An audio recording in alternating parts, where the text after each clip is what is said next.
July 27th, 2026, regular meeting of the City of Coolidge City Council. Please join me in the Pledge of Allegiance. Pledge allegiance To the flag of the United States of America and to the republic for which it stands, one nation, under God, indivisible, with liberty and justice for all.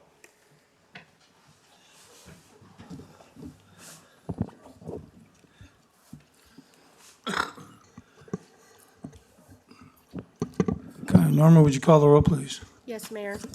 Councilmember Tom Bagnell. Present. Councilmember Audrey Saavedra. Here. Councilmember Steve Hudson. Here. Mayor John Thompson. Here. Vice Mayor Tatiana Murrieta. Councilmember Ian Gillespie. And Councilmember Tom Shope. Mayor, we have a quorum. Thank you, Norma. Okay, we'll move into presentations. Item 3, an update by the Arizona Water Company on the rate case study, Coolidge System Infrastructure, and Integrated Demand Management Program. Discussion only. We're going to see how well James walked through this, Mr. Mayor. I don't imagine I have any problems. There you go. It's a heck of a guy you got there. to see how to do this. Thank you, Mr. Mayor, members of the council. My name is Dave Dunaway. I'm the general manager of your water company here in Coolidge. We're going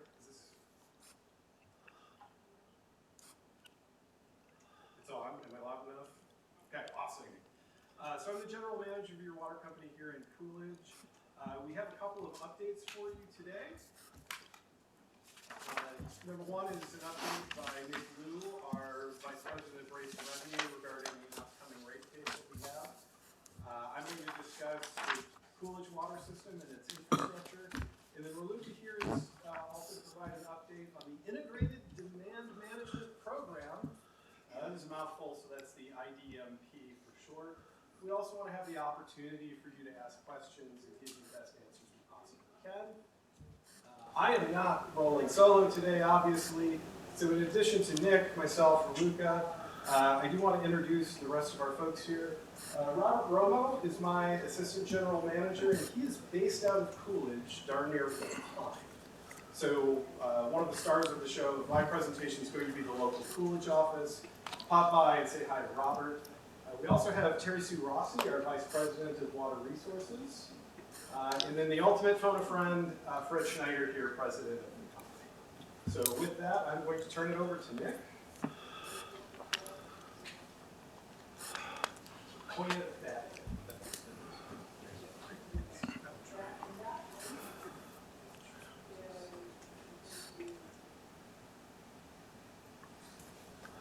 So good evening, Mayor Thompson and members of the council.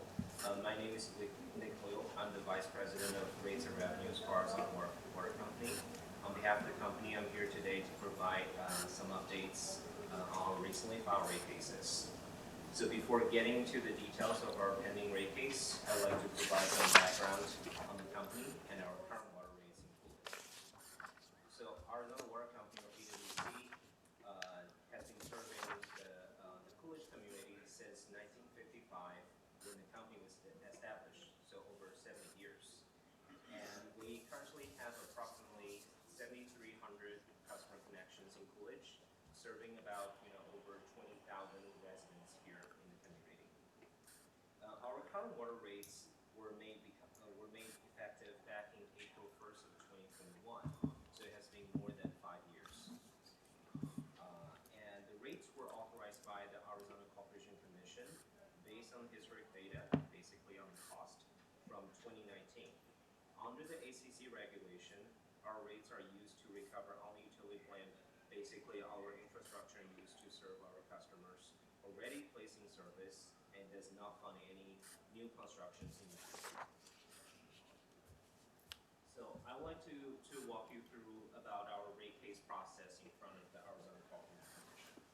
So once the rate application is filed with the ACC, it will be reviewed by the ACC's trained staff of accounting, engineering, and legal professionals.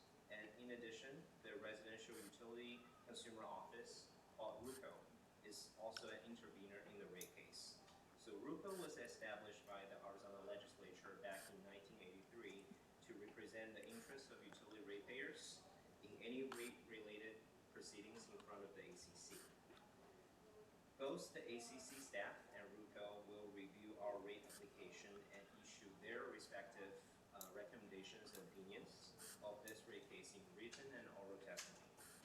As part of the rate case process, the ACC will also host a few public comment sessions for customers or any interested parties to voice, their opinions and concerns.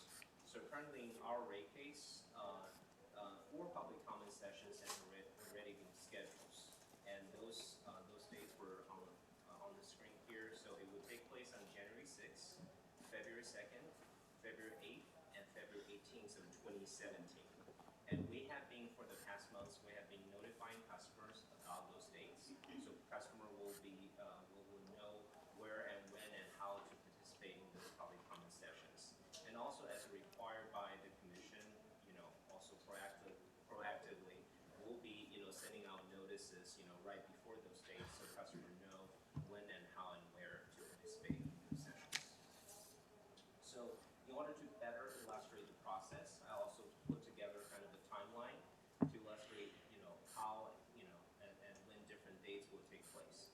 So, as I mentioned, under the Arizona Corporation Commission regulation, everything is based on historic data. So for this particular pending rate case, we're using the historic data from 2025. And we filed this rate case on April 3rd of this year. So after the rate case is filed, so it kicks off this 1 year, kind of process in front of the commission. So currently we're in the discovery and review process. That's where the ACC, the commission staff, and the RUCO, which I mentioned, they will send us, a large volume of data requests, which means we'll provide invoices, engineering report, financial report, accounting records to support what we presented in the rate case. And also as part of this, like I mentioned, starting July 1st, for the past few weeks, we have been sending out public notices to customers through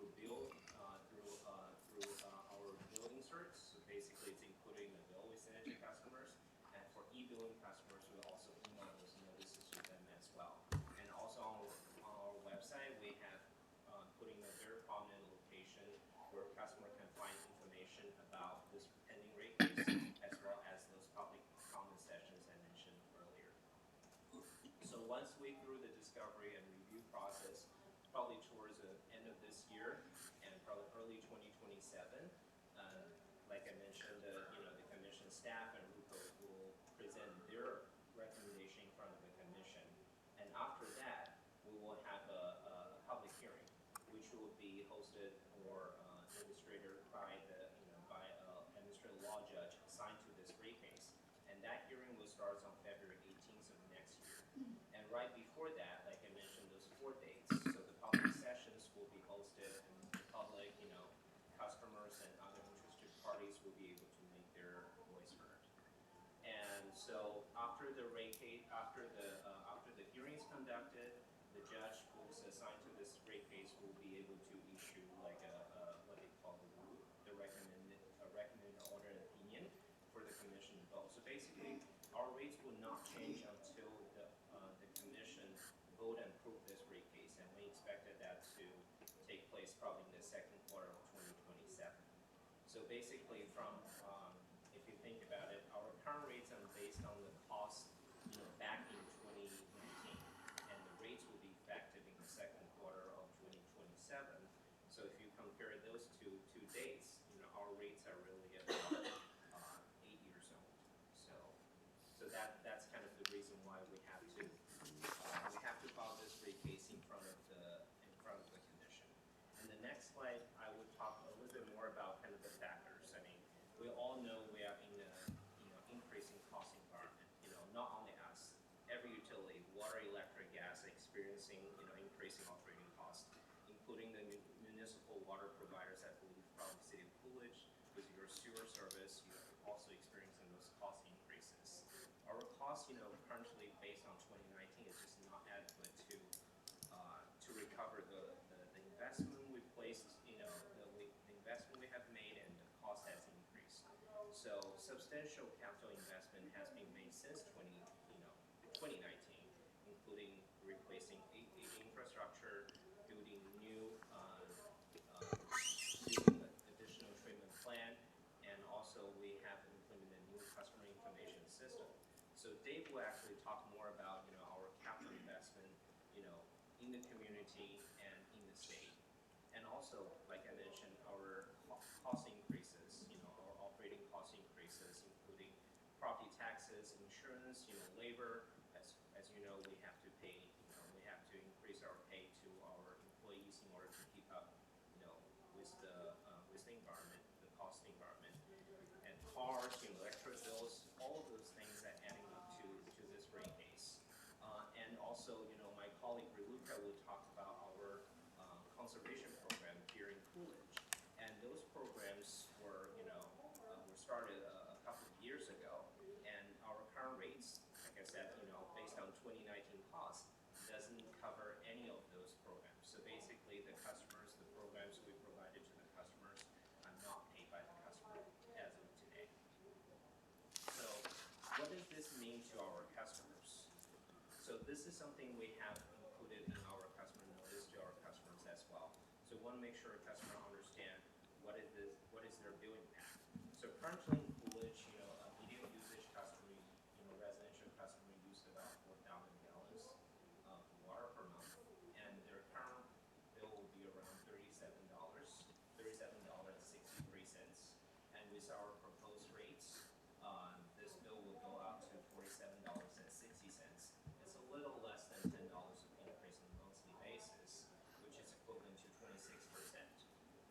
26% is not a small number, but if you consider 26% over the course of 8 years, and considering all the CPI, the inflation over those 7-8 years, and 26% is pretty much aligned with that.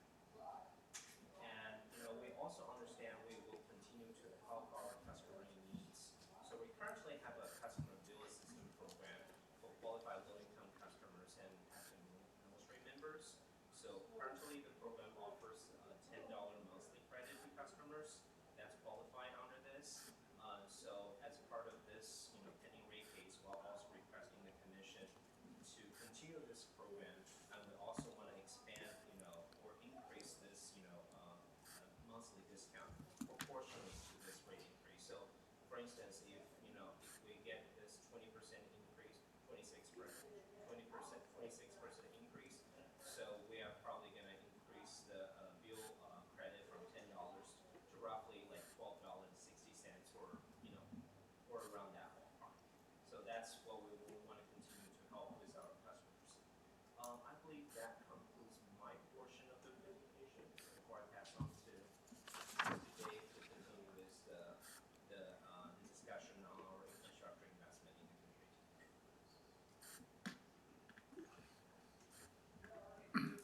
So it is slightly intimidating to discuss the infrastructure after I think a number of us in this room had a very long weekend. So when I say things like redundancy, this is where that came into play. So we're very pleased that we were able to maintain water service despite the widespread power outage, albeit at a reduced pressure, but for everybody the water was on when we needed it.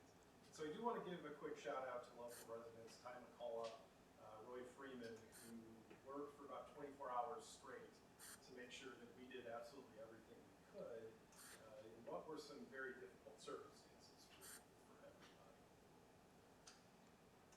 Before we get too far into the actual infrastructure piece, I want to make sure we understand the difference about some types of projects and what we consider an investment.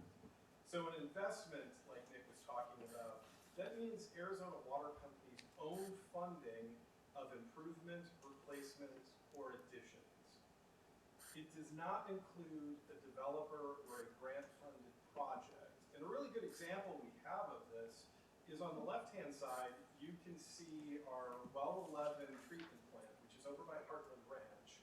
And somewhere back in there is an emergency generator that also worked for over 24 hours. That is a developer-funded project. It's part of our philosophy that development pays for development. the construction of that plant isn't borne by the larger customer base, it's borne by the developers. So development funds development. When we're talking about infrastructure or investment, the example is off to the right, which we'll see again, that is a main replacement here in Coolidge. So that is an upgrade that improves capacity, ensures reliability, improves the quality of service to our customers. This isn't to say that the overall system can't get a benefit from a developer-funded project. It certainly can. But our investments are more what's going on the right-hand side, where it is our infrastructure that we're improving and replacing. And to dive a little bit deeper into that, our investments in Coolidge over the past couple of years are really to improve the water system's reliability. We've replaced over a mile of water mains. We've replaced and upgraded well sites and storage tanks. And both of these are surprisingly complicated. A well needs a motor, it needs a pump, it needs casing, the casing's got to be at the right level. And a storage tank, and we're pretty much in the shadow of a tank that's about to celebrate its 100th birthday, very few things survive contact with water for almost 100 years. So that requires constant evaluation, constant maintenance, constant upkeep. And so something you almost take for granted is something that we put a lot of effort into, which is surprisingly complicated. If you hear me say something about a treatment plant, well, that UFO-looking thing over on the right is something called a fractal plant. Each of those little grooves there has a precise depth, shape, and location so that water gets to the right part of the treatment. It doesn't just magically come in and go out. There's a lot of engineering, there's a lot of thought, there's a lot of maintenance and care that go into that to make sure that we continually supply high quality water to Coolidge. We've also invested in new equipment designed to speed repairs and prevent issues. So that includes like a valve exercising machine so that we can perform better maintenance within Coolidge. That includes an additional hydrovac. So rather than doing a physical excavation, we're gently removing the ground so that we don't damage either other utilities or our own. And key after Saturday is also the interconnections. Coolidge is able to be supplied water from the west, from the south through Tierra Grande, and even from the east, Valley Farms, our treatment site in Valley Farms, can send water. But our investments aren't solely in physical infrastructure, machinery, and equipment, although those are important. We're also funding improvements on our technological infrastructure. What we want to make sure is that there's a good and better and improved customer service experience. Over on the left-hand side is what we call AS400. That is a computer database from the late 80s. It looks like I'm about to play Space Invaders. Over on the right-hand side is a cutting-edge, state-of-the-art platform that helps our customer service experience, both on the customer service side, but also on the experience for our customers. During this time, we've also developed My AWC, which is a portal that for those people who would prefer to do something online, they have the ability to do so. It also includes AWC alerts that allow, much as the city of Coolidge has, the ability to reach people when issues happen. And I want to point out that we are investing heavily on the customer experience because we're not going anywhere. All of this does is to help support our local office staffed by folks in Coolidge, so that if you want to make a payment, you ask a question, you have the ability to come down to our office and talk to someone. For those who prefer the ability to do something online, we also wanted to make that available if that's the direction you wish to go. But it is part of our corporate philosophy to maintain a local presence here in Coolidge. We want to make sure that that happens. And we also wanted the ability for other folks in Arizona, other of our offices, if Coolidge is busy, to be able to answer a question quickly. So the intent is always to get it to a Coolidge CSR, but different offices get busy at different times. So if there is a line in Coolidge, your call might be answered by somebody in Bisbee. And while I'm biased for our Coolidge folks, typically, they're just as friendly in Bisbee and Lakeside as they are. But we are here to stay. We are here to have a local presence when that's not the way the rest of the world. Right? But this is not just a one and done thing. We're currently in our discussion for budget for 2027. And really a good 2027 starts all the way back in 2024 as we are prioritizing projects. What do we have coming up? Well, we're going to continue working on at least 3 wells nearby to make sure that they're all reliable and in tip-top shape. We're going to replace valves throughout the system so that if there is a problem, we can quickly isolate it and we can move water from point A to point B as needed. Supervisory control and data acquisition is a mouthful. That is SCADA for short. We're improving our ability to understand what's going on at each site and then make changes in the field as circumstances dictate. But my favorite project is the upcoming fluoride removal treatment plant, which will be joining the infrastructure at Heartland Ranch. That is also a development-funded project, but it is AWC operated. And again, that's a state-of-the-art treatment plant that requires a heck of a lot of knowledge to maintain and keep going, but it is part of our commitment to continually supply clean, reliable, good quality water to Coolidge for as long as I have it. With that, I want to turn it over to Raluca, who's going to talk about the IBM piece. Good evening, Mayor Thompson and council members. My name is Raluca Neal-Fescu. I'm the Water Conservation Administrator for Arizona Water Company. I'm going to give a quick update on how the conservation program is going, or the Integrated Demand Management Program. And if at any point there's a topic of interest on conservation that you want me to come back on and dive a little bit deeper in, I'm happy to do that. This is going to be a really quick blast through the slides. So firstly, I want to mention we have consistently attended the Cotton Days and the Coolidge Days events. Those are awesome events, great ways to interact with the community, talk to people about the resources available to them through conservation, answer questions that people might have about water. So we'll continue attending those events every single year. I also wanted to emphasize, I'm hoping everyone here knows about the Arizona Water Company funded toilet rebate program, but I wanted to emphasize that we've been able to partner with Kohler to expand on that toilet rebate program. So Kohler has provided us funds to incentivize customers to install Kohler toilets. If a customer installs a Kohler toilet, then instead of just getting the $100 back on the toilet itself, they can get up to $350 back. It's an amazing partnership with Kohler, and I'm happy to be able to provide customers with that much money on getting a high efficiency toilet. We've also partnered with Kohler to help our commercial customers a little bit, or our non-residential customers. So we have a commercial, industrial, and institutional grant program. Currently, any non-residential customer can get a water audit done by Arizona Water Company, funded by Arizona Water Company. But now, through a partnership with Kohler, again, they've provided us funds so that these customers, after they get an audit, they can apply and get up to $5,000 to help them implement the water conservation actions recommended to them through the audit. I actually just met with Ben earlier today to see how we can strategically get some of these grants distributed to city facilities. So I'm really excited about this project and to remove that barrier for our non-residential customers. The final thing I want to go over is when we launched the water conservation program in 2021, we knew that at some point we'd want to evaluate the program and answer the big question, is the conservation program actually having an impact on water usage? What is going on with the program? We don't believe to just create a program, set it and forget it. We actually want to see what is working, what's not working, where are there more opportunities to conserve more water. So in late 2025, we started in this adventure to see what's going on with the conservation program. This one I'm really going to blast through, so if you want me to come back and talk more about this and the process and what are the more in-depth details, I'm happy to do that. But the next few slides are just going to be going over that.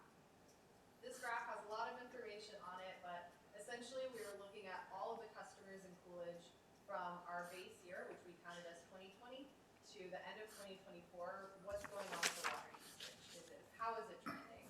You'll notice that in 2020 we had just over 5,500 customers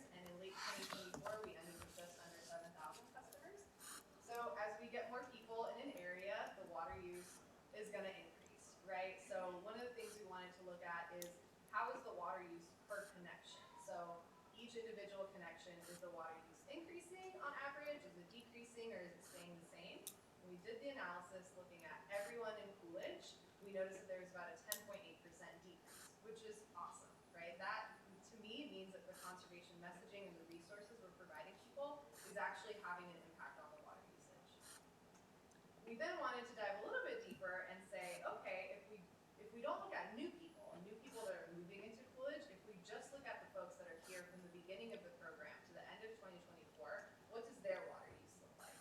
And we noticed that with these customers, it doesn't matter if it's residential or non-residential, there is still a decrease in water use. I think that's 4.8%, which is awesome. Again, that means that the folks that have received all of the messaging, whether it's online or in person, they're actually decreasing their water use, which is great to know. So on a high level, we saw that 10.8% decrease since the start of the conservation program, which is called Every Dog Counts. In the control group, we saw 4.8%. 4.8% decrease, excuse me.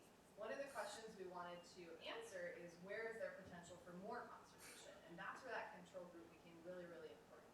We noticed, so you'll see in the non-residential control group, there's only an 8% decrease, or 0.8% decrease.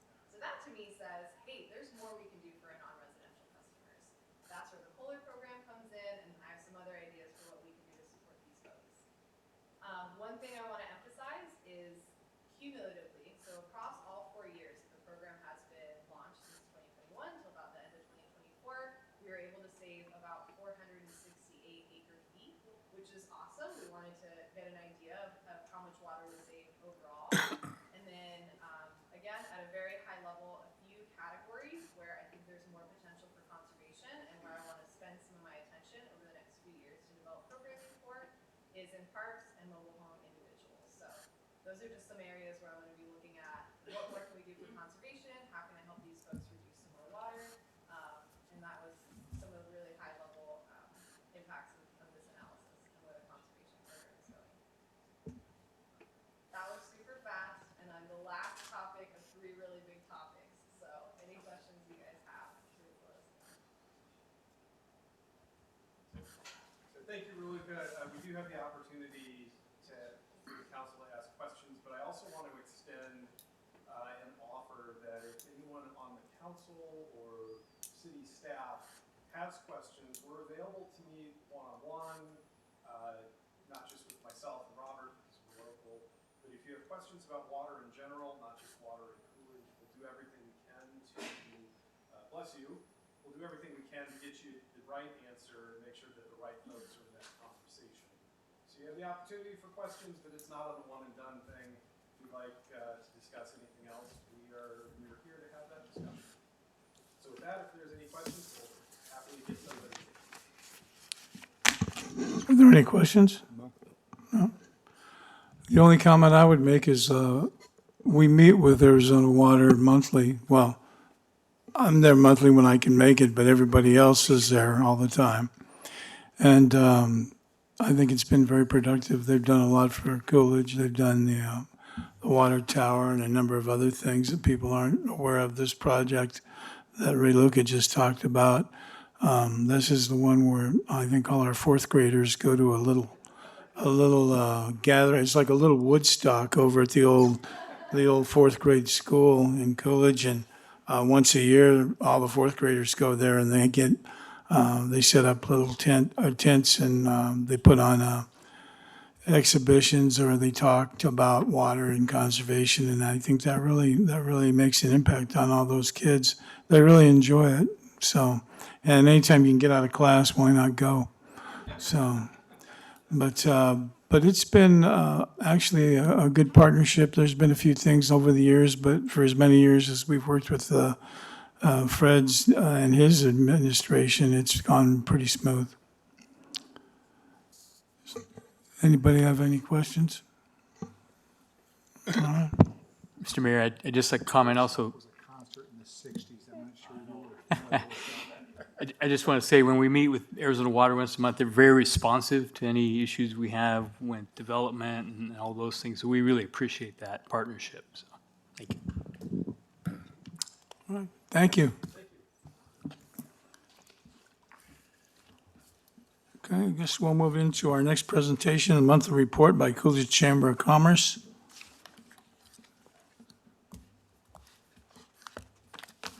Good evening, Mayor and Council.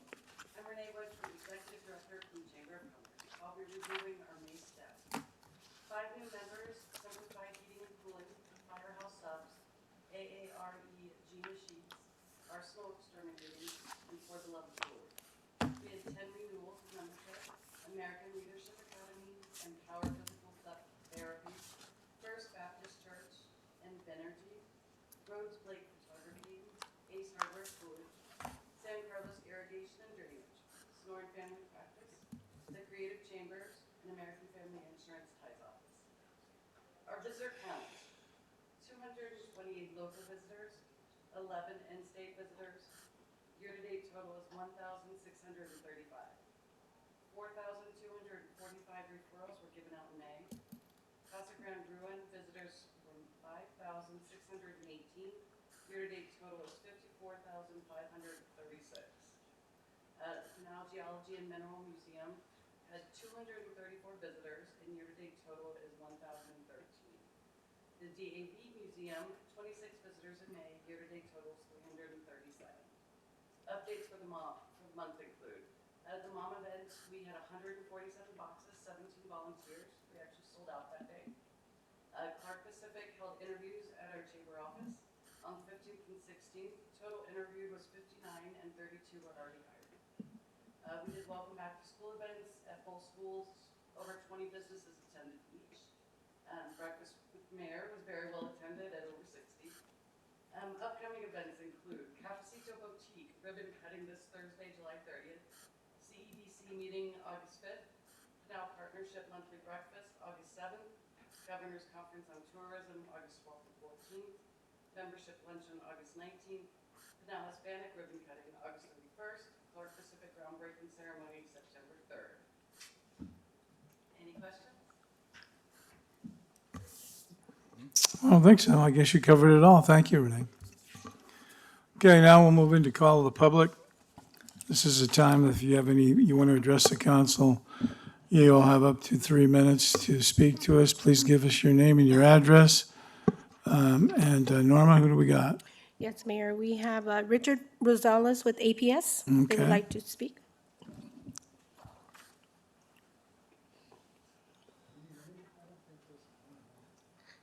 Is that on? Is that better? Yeah. Come on, Arizona Water. Yeah, Always gotta have power. yeah. So, thank you. You can start the timer because I've timed it to the Oh, perfect okay. thing. I've got Okay. 3 things to talk about, 1 minute per. All right. All right. First of all, Mayor, I told you, those of you at the breakfast, but I wanted to thank the voters of Coolidge. Who passed the franchise agreement this in the primary election. We had a 74% yes vote on it, so we appreciate that. Thanks to help with Norma, staff, and Sienna and Sierra, all the staff that helped contribute to that. So appreciate that. Thank you. Which leads to the next thing that happened, and I'm glad that the franchise election wasn't on the November ballot, but I'm going to talk about the power outage that happened over the weekend. So I wanted to come and clarify some of the information that was out there. There was some misinformation posted, and I just wanted to make sure you were all aware of the reasons and everything that we did to make sure power got restored. But it all started with a transmission line that we get fed, and the whole Coolidge substation, the entire Coolidge substation gets fed by a WAPA transmission line. So WAPA is Western Area Power Authority. We buy power from them on the transmission level. It goes into a couple of transformers at the substation, which steps it down to a 69 kV, which we take it into our sub, which is in the WAPA substation. Unfortunately, they had one of their breakers trip open or malfunction or fail, and that happened on the backup transformer there within the WAPA substation side. So that was where the entire, pretty much 5,400 of our customers, and I think some skip customers and some ED2 customers and ho-ho come, all lost that same feed that came into it. So initially, you know, we called WAPA right away, and initially they told us it was going to be Sunday or Monday until it got fixed, and we pushed back on that because that's not, that wasn't happening. So fortunately, they moved and stepped up the schedule, and we were able to get it back on.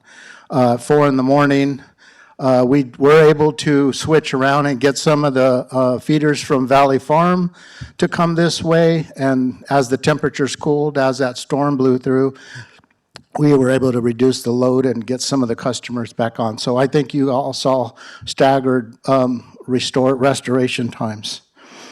We wanted to let you know, we thank the city of Coolidge for their text alert system. It worked amazing. Chief Grizzle was working with me all night getting that posted. And as soon as they posted that and posted it to Facebook, we saw a line of cars for our ice distribution.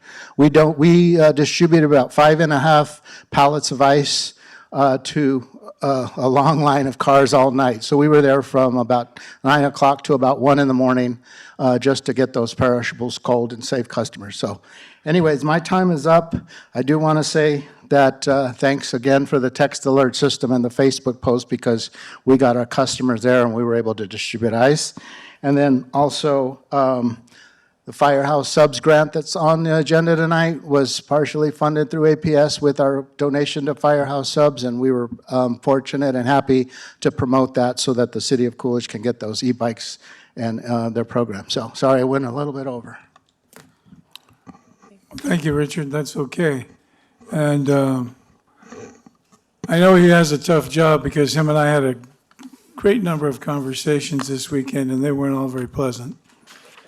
And so I appreciate his patience, but it was a big deal to our citizens. And when WAPA didn't want to work until, you know, maybe even Monday, that was unacceptable. So some of the APS guys did go to bat for Coolidge, or we probably wouldn't have this meeting right now because we wouldn't have power, which, you know, that's a difference. That's what happens, I guess, when you got good partners.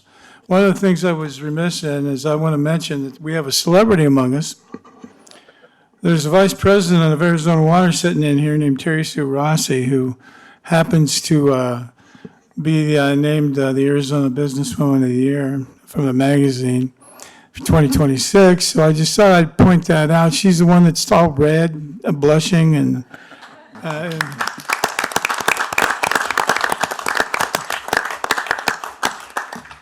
we have come a long way. Oh, Rosales, what'd you do? Oh, my God. You jinxed us, man. That was at the police. I thought that was a Grizzle trick, but it's probably one of his guys. But okay. But anyways, congratulations, Terry Sue. You deserved it. So, all right. Is there anybody have anything they want Yes, Mayor, we have one more speaker, Jacob Dorsey. to? Okay. Hello, my name is Jacob Dorsey. I live at South 9th. I live on South 9th Place. Hello, Mayor and Council. For anyone who's not familiar with me, I'm the Coolidge news reporter at Pinal Central, working out of the old Coolidge Examiner office on Central Avenue. For the past 2 years, I've only been working there in a part-time capacity, but as of last Wednesday, I've been elevated to full-time position. With that, I have some additional duties, but that are outside of my scope as the Coolidge news reporter. But I did want to come up and reiterate that my focus is still on Coolidge, and that in my writing, I like to try to promote positivity and provide information and context to the community. I don't believe in spinning stories negatively. If anyone, council or otherwise, has news they would like to share with the community, I am local. I live here in Coolidge. I plan to be available a lot more often at the examiner office with my expanded hours. So I have a lot more time to collaborate. Likewise, if anyone ever reads any of my articles and has a problem with it, feel free to email me or call me, or you can stop by the office. I'm open to discuss intentions, clear up any mistakes or misconceptions. That's all. Thank you, Jacob. And congratulations. Okay, Norma, you got anybody else? No, No? no, Mayor, I didn't have anyone else sign up. Okay. I don't see anybody rushing to the podium, so I guess we will get out and call the public and go in business items for consent. Is there any item that any member of the council wants pulled off of the consent agenda for individual consideration? Oh, must be a full moon. All right. Then I guess here we go. Item 5, consider approval of accepting a Firehouse Subs Public Safety Foundation grant award in the amount of $24,762.63 for 9 Velotri e-bikes for the Coolidge Police Department, and approval to enter into a memorandum of understanding funding agreement between Firehouse Sub Public Safety Foundation and the City of Coolidge Police Department, authorizing the mayor to sign the necessary documents. Item 6, consider approval to unfreeze capital funds in the amount of $47,690 for the purchase of a server migration services for the Coolidge PD, and approval to enter into an addendum to amendment to software license agreement between City of Coolidge and Tyler Technologies, Inc. to migrate data to the new servers. Item 7, consider approval of entering into a cooperative purchasing agreement between the City of Coolidge and Lift Now Automotive Equipment Corporation for the purchase of 4 column lifts for the Transit Department through the State of Arizona contract number Charlie Walter 7256, utilizing ADOT 5339 grant funding in the amount not to exceed $54,735, and authorizing the mayor to execute all necessary documents. Item 8, consider approval of entering into a cooperative purchase agreement between the City of Coolidge and Valentine Environmental Engineers, LLC, for design and engineering of an effluent lift station upgrade for an amount not to exceed $50,405, authorizing the mayor to sign the necessary documents. Item 9, consider approval of entering into a cooperative purchase agreement between the City of Coolidge and Cactus Asphalt for pavement maintenance and repair services for an amount not to exceed $1,960,000, authorizing the mayor to sign the necessary documents. And item 10, consider approval of the amended job descriptions for permit technician and mechanic within the Public Works Department as it relates to department needs. If there's nothing further, I need a motion to act. Mayor Thompson, I move to approve consent agenda items 5 through 10 as read. Motion and a second. All in favor? Aye. Opposed? Okay, we have no regular items. We'll go to the report. Mr. Bagnall, or Councilmember Bagnall? Yeah, just a couple of things. I had an opportunity to talk to Mr. Rosales just before the meeting, and I asked him, I said, you know, how is it that we can have a gas-fired power plant out here at Randolph and another one out at Sundance, all this solar and all the batteries, and not be able to have any electricity coming to town when it all comes from the WAPA line on the north end of town? And he said that he does understand that, and has been talked about, and because that did happen one time before when we lost power on the north side of town with the poles coming in. And he said that they do have plans to go ahead and start trying to improve the grid coming into Coolidge so that they have alternate sources whenever we have an outage like that. So I just thought that was worth sharing with everybody. And I want to thank Mr. Rosales for being here tonight and not worrying about being stoned or vegetable thrown at him or anything like that. But We really, lettuce. We really appreciate, everything you guys did. And when WAPA tells you, oh, well, it's going to be Sunday or Monday, and telling them that's not acceptable, we very much appreciate that as well. So thank you again, and that's all I have. I just want to say thank you for everybody that worked really hard, especially when the power was out, to share ice, talk to everybody. So it's appreciated. I have nothing to add. Ian?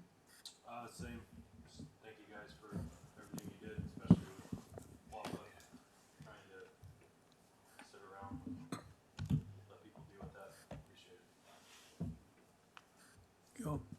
Mayor, yeah, council, I just want to thank some of the, besides APS, they did a great job of coming up. We had Captain Ted McHugh, who got the CERT team going right away. And then so Ben's guys, the Sam and Juan from Facilities Maintenance, got the generator going at the adult center within 30 minutes. They hooked it up and got it up and running. So we had the adult center cool down. We started here at PD at the training center for people to be able to get hydration and cool down. And then we had about, I think, more than 12 people that showed up, elderly and all kinds of people that needed help. Their house was too hot. So just want to thank them. I know Chief Dillon told me fire had about 33 calls for service during that time. And PD, Chief Grizzle came in, he was off and came in, they had 52 calls for service during that time. So they were busy. They were running all over. And we had PD at the intersections trying to see if people kept running they wouldn't do the four-way stop. So they had to, stop them, and they kicked the siren on and everything. People just some of them just crashed. We had a couple crashes, but nothing terrible as far as I understand. So anyway, I just want to thank everybody. I think everybody did a great job. And I cruised up and down the boulevard till 3 a.m. Then I finally got wore out and had to go home. And then my power came on about 4:55. So, but they did a great job bringing power up. Yeah, I mean, it's already been said and said again. I think everybody did a pretty good job this time, although you never know when something's going to blow a breaker, but still. The planning was a lot better than it's been in past years, but it all still hinges on whether somebody's going to do something. And it's hard to deal with the federal guys, and I think we're going to need to change that. Since it is election time, I've already had representatives from Gallego and Kelly's office coming to my office for a change to meet us and want to know if we want something. And one of the things we're going to want is we're going to want somebody to do a better job on WAPA's their end. It's like they feel like coming to work, they will. Well, you've got 5,300 houses in Coolidge or whatever it is, and that don't have any power. And a lot of those, they need the power. Some of them are on machines of some type, and they need to live it to have it to live. So you can't just stop one day and say, well, I just don't feel like doing it until we'll get it done by Sunday, maybe Monday or Tuesday was one of the things I was told. It could be Monday or Tuesday. So that's unacceptable to me. And it always happens to Coolidge. I know I sound like a sour grapes, but many years ago, we were at a League of Cities conference, and the power went off, and it was off for I don't know how many days. You probably remember, how many, 3? I thought it was a little longer than, but it seemed like longer than 3. So, it's not acceptable, and they always work on somebody else first. So it looks like it's getting a little better, but we had a lot of local guys that really did a lot. I know that some of Ben's guys even got called out and were out there. We had people all over the place. But one of the things I would mention right now before I get out of here, because my buddy Steve's going to blow up if we don't do it. We've got that website, and nobody ever wanted to sign up for it, and now all of a sudden it's coming to be pretty handy.